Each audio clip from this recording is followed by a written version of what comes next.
आताच्या घडीला भाजपने संपूर्ण देश लुटला आहे. देशाला अधोगतीकडे नेण्याचे काम केले आहे आणि याला साथ देण्याचे काम आमच्यातून गेलेले गद्दार करत आहेत. त्यामुळे या भाजपाला महाराष्ट्रातून हटवणे पहिले टार्गेट आहे, असं विरोधी पक्ष नेते अंबादास दानवे यांनी म्हटलं आहे. आज सोलापुरात शिवसेना उद्धव ठाकरे गटाच्या निवडणूक विषयक सभेसाठी ते आले होते. यावेळी पत्रकारांशी बोलत होते. भाजपाला हटवले तरच मुख्यमंत्री आपला होईल. मुख्यमंत्री पदावरून महाविकास आघाडीमध्ये कोणताही वाद नाहीत, असंही दानवे म्हणाले. पहिली गोष्ट, हा दौरा काही राजकीय हेतून नाही, हा दौरा संघटनात्मक दृष्टीनं दौरा आहे. म्हणून याच्यात विधानसभा, लोकसभा किंवा निवडणुका याविषयीची कोणतीच चर्चा नाही आहे.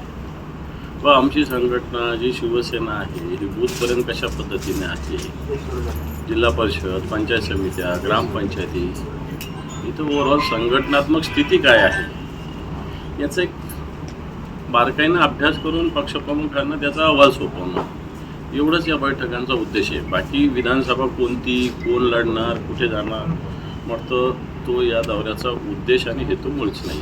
रामगिरी महाराजांनी जे वक्तव्य केलं त्याच्यावरनं राज्यभरामध्ये वाद निर्माण झालेला आहे आणि मुख्यमंत्री त्यांच्याच व्यासपीठावर त्यांची रोज स्तुती करतायत, संत म्हणताना कुठले हात लावणार असं वक्तव्य करतायत. आपण कशा पद्धतीने एकूण वक्तव्याकडे आणि मुख्यमंत्र्यांच्या एकूण मला असं वाटतं, मी काही वक्तव्य ऐकलं नाही त्यांचं, पण सर्व संत असतील यांनी समाजात एकोपा राहावा अशा पद्धतीनंच मला असं वाटतं जनतेला संदेश देण्याची आवश्यकता आहे. आणि तसंच रामगिरी महाराजांनी तसं स्पष्ट केलं.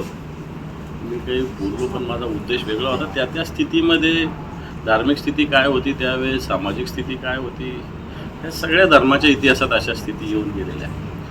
आणि म्हणून मला असं वाटतं सगळ्याच संतांनी आणि आपणसुद्धा सगळ्यांनी या सगळ्या विषयामध्ये सगळे जाती धर्म जुन्या आता उखाळ पाखाळ करण्यात कोणताही अर्थ नाही आहे.